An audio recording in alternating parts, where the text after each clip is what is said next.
So we're going to keep this conversation going on pluralism here. We're going to look at some different types of pluralism. There's cultural pluralism, which exists when groups have not acculturated and each maintains its own identity. Many Native Americans are culturally pluralistic, maintaining their traditional languages and cultures and living on isolated reservations. Not that they did that on their own accord, but and their story is one that we will dig into, and I would imagine that for many of you, the Native American story will be the hardest one for you to deal with. There's structural pluralism, which exists when a group has acculturated but not integrated. That is, the group has adopted the Anglo-American culture but does not have full and equal access to the institutions of the larger society. An example of structural pluralism can be found on any Sunday morning in the Christian churches of the United States. Not only are local parishes separated by denomination, they are often identified with specific ethnic groups or races. You also can deal with integration without acculturation, which reverses the order of Gordon's first two phases. Good examples of this are the enclave and middleman minorities. An enclave minority establishes its own neighborhood and relies on a set of interconnected businesses, each of which usually is small in scope, especially to maintain its economic survival. Miami's Little Havana is a good example of an enclave. The Chinatown is also a great example of enclaves. And the middleman minority also relies on small shops and retail firms, but the businesses are more dispersed throughout a larger area rather than concentrated in a specific locale. Korean American groceries or Indian, as in from India. Many people from those culture or from that culture have bought hotels across the country. So it's the same type of idea, but it's just spread out a little bit more. Some other group relationships we have to think about: separatism, which goes well beyond pluralism and exists among groups in French Canada, Scotland, Chechnya, Cyprus, southern Mexico, Hawaii, and we've seen it in the lower 48 as well. Revolution is another form of assimilation or a derivative of assimilation, and seeking to switch places with the dominant group and become the ruling elite or create a new social order. We've seen groups within the United States, groups like the Black Panther Party, even though the Black Panther Party is a greatly misunderstood social justice group, and many of the white supremacist groups that we see today starting to raise their ugly head again are seeking revolution and trying to replace the ruling dominant elite in order to reestablish an old social order. Dominant groups may engage in forced migration or expulsion, extermination or genocide, and continued subjugation of the minority group. We continue to see this in the United States. African Americans have not made the strides that we would hope to see them make post-slavery and 150 years into the assimilation process.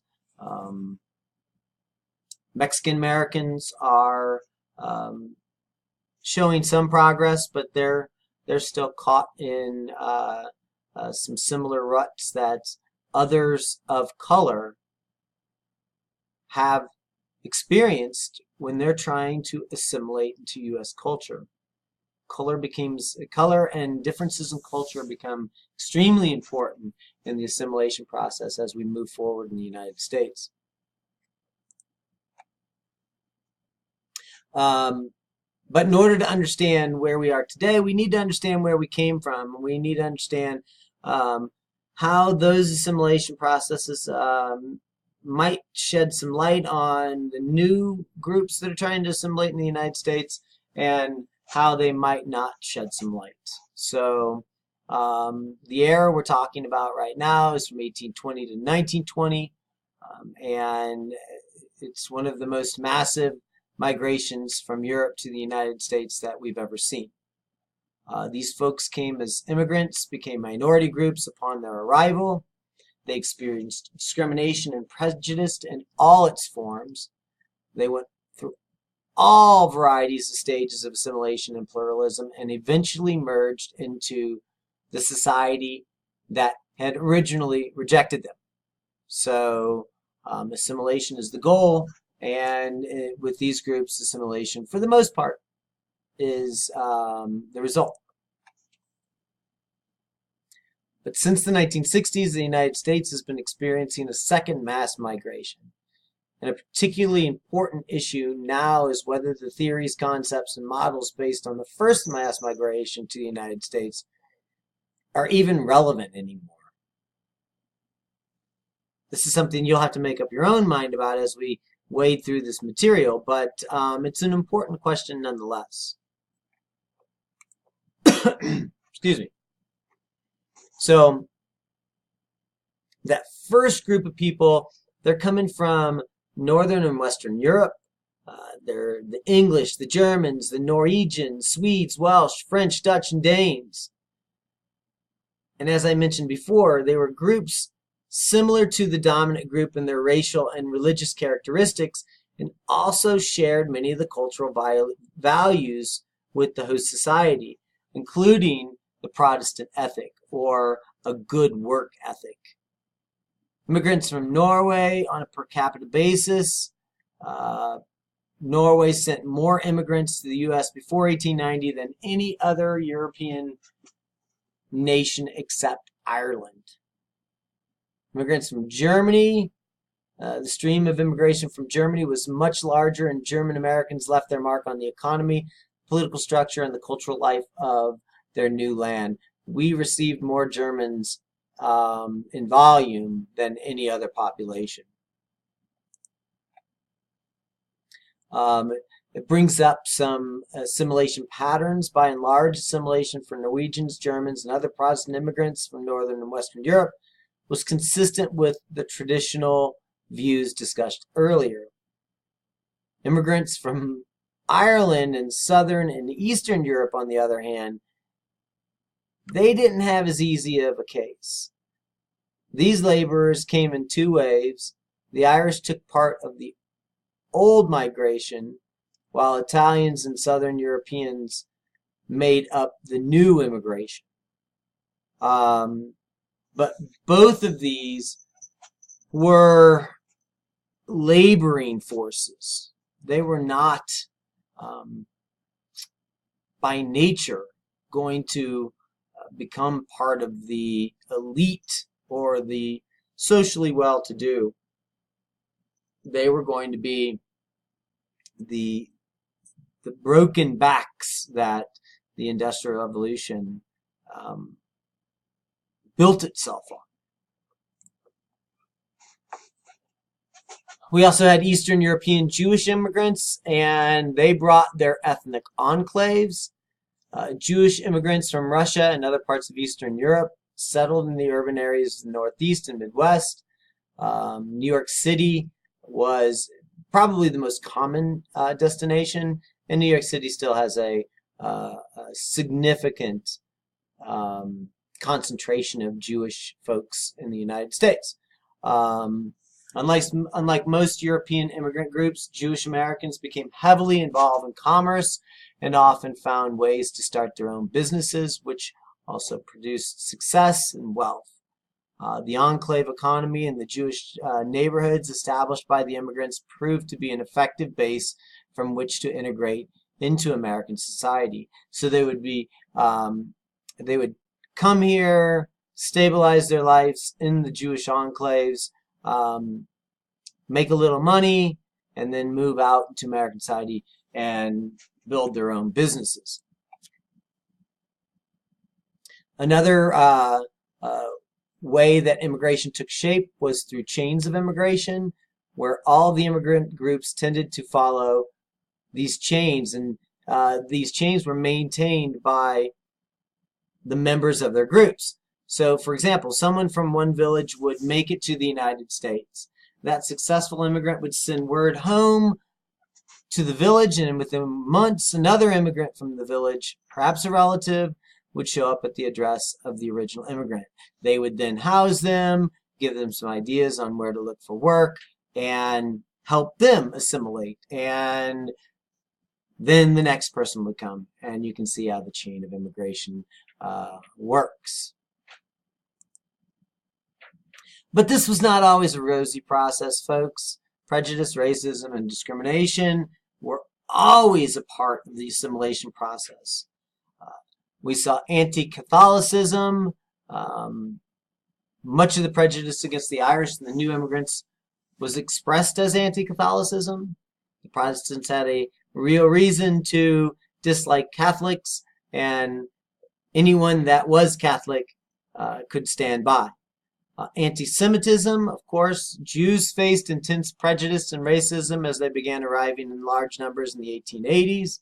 We still see this as part of the KKK's mantra. It's an anti-Semitic perspective. The prejudice and racism direct against the immigrants also found expression in organized, widespread efforts to stop the flow of immigration. One campaign ultimately triumphed with the passage of the National Origins Act in 1924, which established a quota system limiting the number of immigrants that would be accepted each year from each sending nation.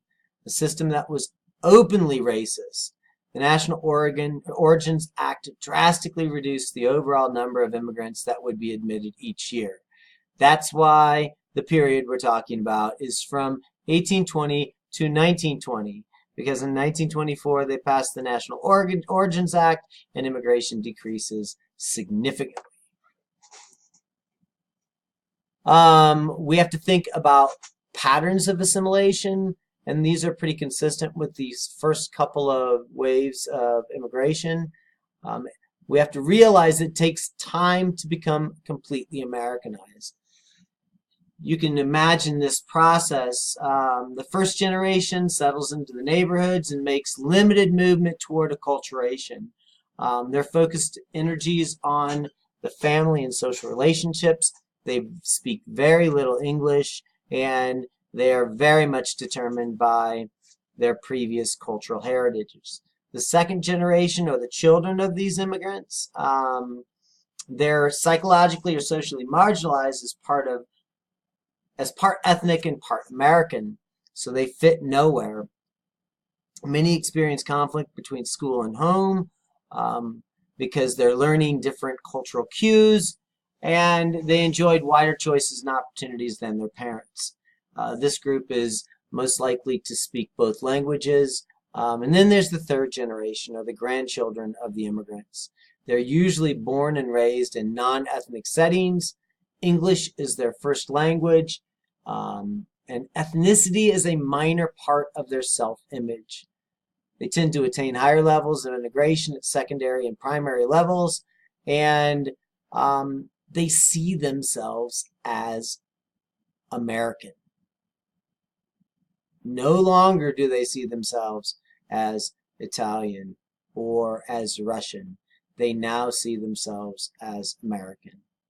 And this group is only speaking English.